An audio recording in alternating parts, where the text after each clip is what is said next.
Okay there, guy in your thing,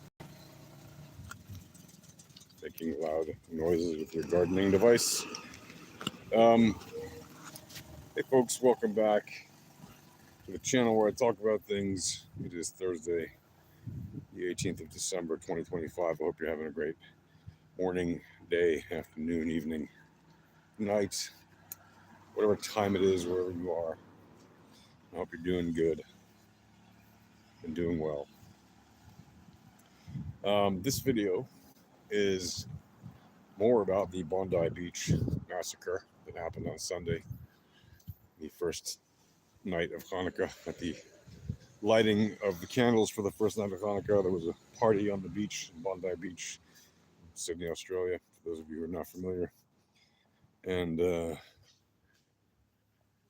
as the events were underway and the kids were having fun, and all the parents and grandparents and great grandparents were enjoying their time there, along with hundreds of other, maybe up to 1,000 other people. Apparently, anywhere from 400 to 1,000 people estimated were there. Two insane Islamist terrorists went on a shooting rampage and killed something like 15 or 16 people, including a little 10-year-old girl named Matilda, and people across all different ages, all the way up to 87 years old.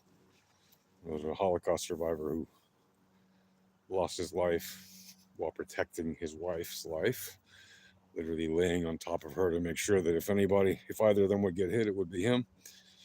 He literally saved her life. She did get wounded, but she survived. And he got shot and killed, which is an awful, awful thing. And of course, as I've actually spoken about and have commented and written about, even from like the hour that it happened, that the video came out, literally within moments after the video first came out, of the guy who has been hailed as a hero. I've been very critical of that, pointing out that what he actually did was not necessarily heroic. In fact, I would say he was not heroic. I would say he was reckless. The guy Ahmed, I would say that he, what he did was not just reckless. It actually led to more people being injured and even, I think, losing lives. Again, not to throw shade at the guy. I think that what Ahmed did was courageous, was brave, but it was reckless. And you can clearly see by the way he approached the terrorist that he overpowered and took the gun away from, that he didn't really know what he was doing very well. Okay, you could say, well, in the moment he, lost his cool, didn't really know what to do. Okay, but then he should have let cooler heads prevail and stay out of the way. But more importantly, he didn't really know what to do once he got the gun away from the terrorist. People say, well, he saved countless lives. You don't know that. It's a big assumption to make. And in fact, he himself got shot because he drew the attention of the other terrorists. And once he took the gun away from the older terrorist, the father of the two of the terrorists, they were a father-son duo, and he put the gun down. He was temporarily standing on the other side of the tree, and the son shot him from the bridge. Apparently hit him twice. So he himself got injured, and I did see video of other people getting hurt around him in that incident, immediately during the time that he was taking the weapon away, and right shortly after, indicating that people around him also drew the attention of that other terrorist on the bridge. I think one of them did in fact die from that shooting. So anyway, that is not the point of this video. If you want to see more about my thoughts on that video, go look at the live stream I did yesterday about it, where I dropped my controversial take about it. I know a lot of you guys also had strong feelings about it. Whether you agree with me or not, that's fine. Again, it's not to throw shade at the guy, But now it turns out, literally as I was saying would happen, um, one of the reasons that he didn't drop the terrorist is because he feared the legal proceedings, which is crazy. I see some comments here. Hi, guys. Hello there. Wake up. I don't know what that means. Hello there. Hi, people. Um, and he feared, like, the reason he didn't shoot the terrorist is possibly because he feared being shot himself. If a cop saw him shoot somebody, they might think he was shooting someone innocent, so he put the gun down immediately. And he raised his hands to show, look, I'm not a shooter, I'm not a bad guy. You know, I'm just taking the gun away from the bad guy. But if anybody saw him taking the gun away from the terrorist and then dropping the terrorist, neutralizing him, nobody would have shot him for that, right? But whatever. In the heat of the moment, fine, put that aside. He feared the legal proceedings of what might happen and also the kinetic, potential of what might happen to him. And he was in fact correct if that assumption is true, but it certainly was a hypothesis made by a lot of people, including me, saying one of the reasons he may not have shot the terrorists is because he feared the legal proceedings. And sure enough, lo and behold, it's been announced that the Australian police has charged Ahmed with illegal possession of a firearm. He literally grabbed the gun out of the terrorist's hand and then put it down against a tree after pointing it at the terrorist for 10 seconds while he let him walk away peacefully. How is that illegal possession of a firearm? Those 10 seconds when he literally held the gun, pointing it at a terrorist during a live shooting, didn't even shoot the thing, put it down against a tree and raised his hands to say, look, I'm not armed. That's crazy. My guess is they're going to drop those charges, because if they charge that guy, if they actually prosecute him for taking the gun away from the terrorists, that is madness, and that is 100% on the government of Australia for being an absolute disaster and failure of a government and having the worst anti-gun policies. Like, it's just insane. Okay, now again, I don't think the guy was a hero, but to prosecute him or to charge him with illegal possession of a firearm, you've got to be kidding me. At the very least, what he did was courageous and brave, okay? Now, again, I said before, there were other people in this incident that were also just as courageous and brave, like the first two people who actually lost their lives, right? This elderly couple who noticed a guy, one of the two terrorists, holding a long rifle, who yanked it out of his hand, and then they themselves lost their lives when he took the gun back from them, right? They actually were no less courageous than him, and unfortunately for them, they failed to keep the weapon away from him because he had other guns with him. I think he might have shot them with another gun, actually. So they lost their lives. A couple in their 60s, basically, after trying to get the gun away from the gunman, the terrorist. But to charge Ahmed with illegal possession of a firearm, it's just insane. It speaks volumes about the insanity of the extreme left political bias that has so polluted this world. Now, again, I'm not left-wing, right-wing, whatever. To me, all politics is theater, and it's all ridiculous because it's all methods for division and control at the hands of the corporate, agendas that are run by the largest corporatists in the world, who literally own the politicians because they pay for all their campaigns, etc. Okay, and it's not people of one particular group or another that are in that club. It's people who just all have a lot of money, and they all have their own separate interests. Sometimes they are aligned with each other, and sometimes not. Right? So it's not one ethnic group or one religion or one race or one creed or one gender or anything like that. No. People who have a lot of money spend it on politics because it advances their personal financial interests by advancing the corporate interests of the companies that they own. Anyone who sees into it beyond that is looking for meaning where it doesn't exist. Okay?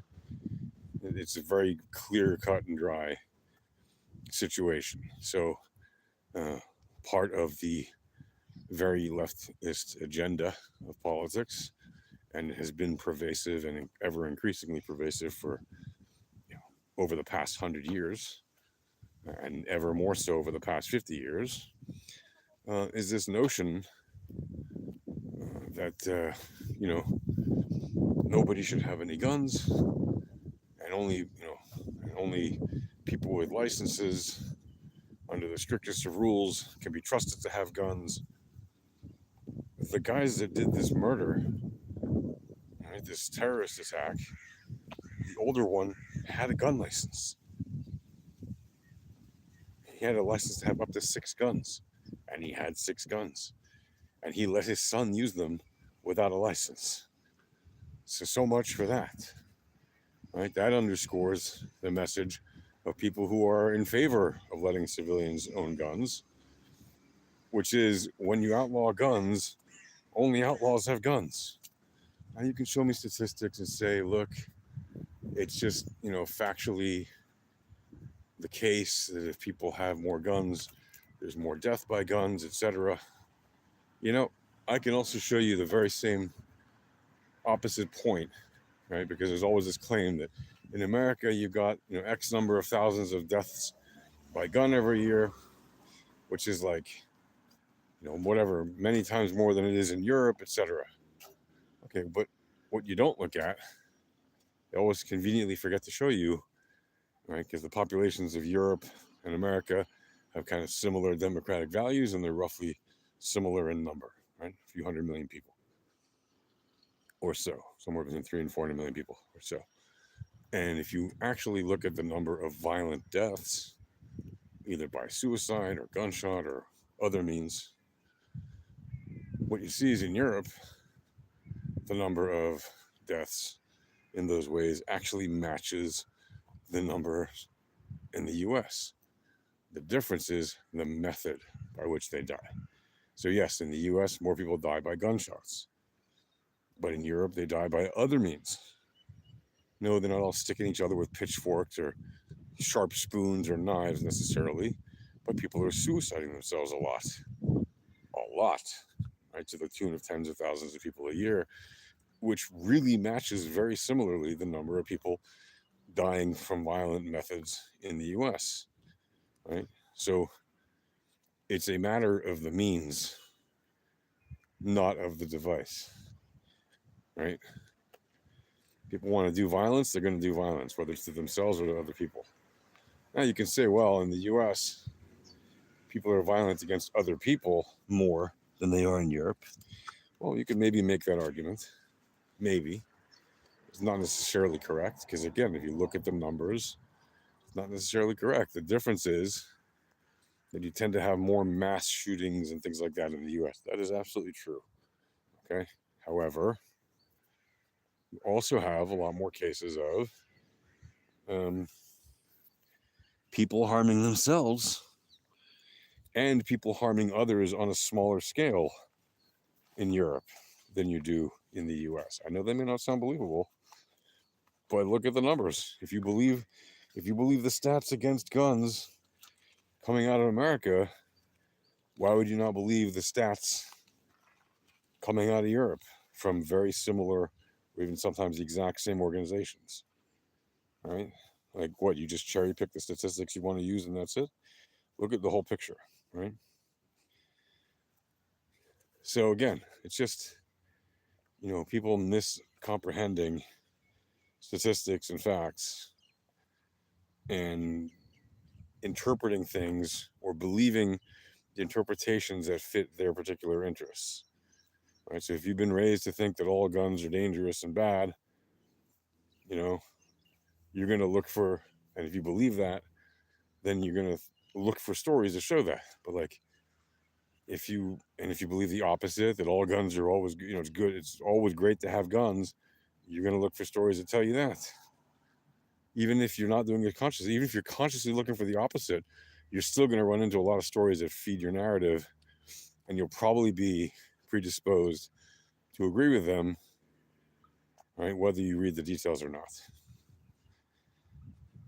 And again, I'm not telling you my bias one way or the other, but I will tell you very frankly, like here in Israel, for example, Israel is actually considered statistically, right, one of the safer countries to live in. I know we have wars and it's terrible, and I agree, it sucks. But if you look at the number of murders per year, etc., it's actually quite low compared to a lot of places with similar population sizes. So yes, we have a problem with terrorism. Yes, we have a problem with wars. But we have relatively low extreme violent crime. We do have extreme violent crime, but a lot less than most people. What is this? Okay.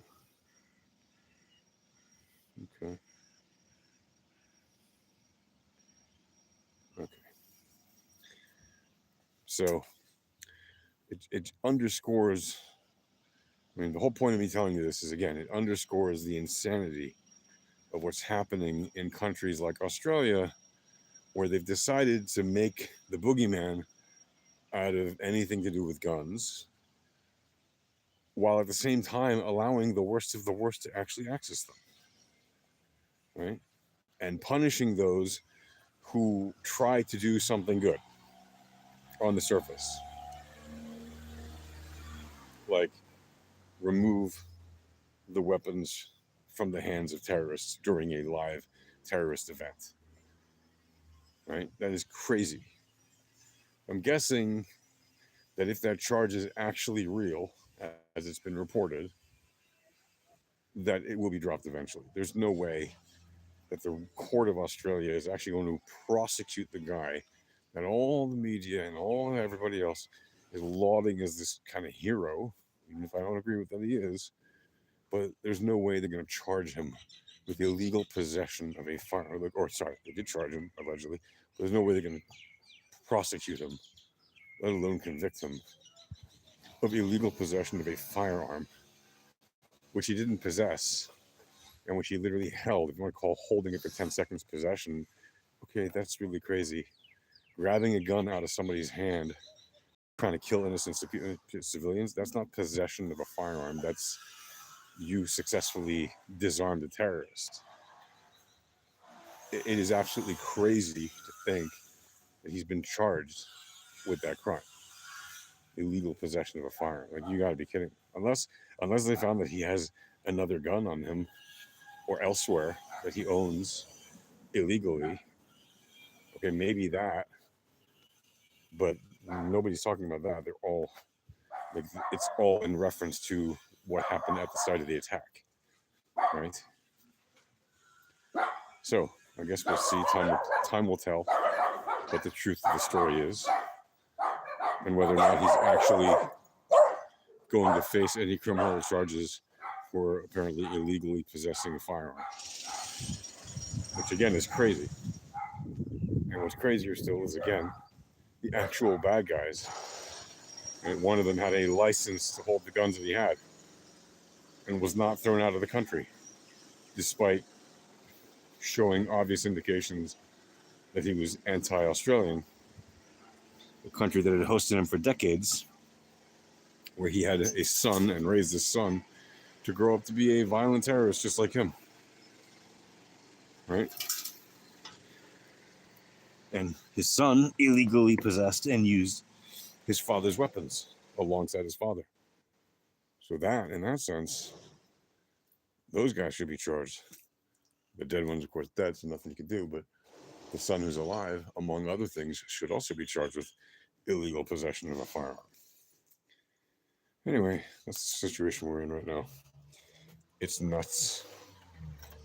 It's really, really crazy. But those are the times we live in. Here in clown world, right? So, on that note, I bid you all adieu. Hope you have a wonderful day. Something you always lose. I don't know what that means. Something you always lose. Yes, well, people do things. That's a normal thing.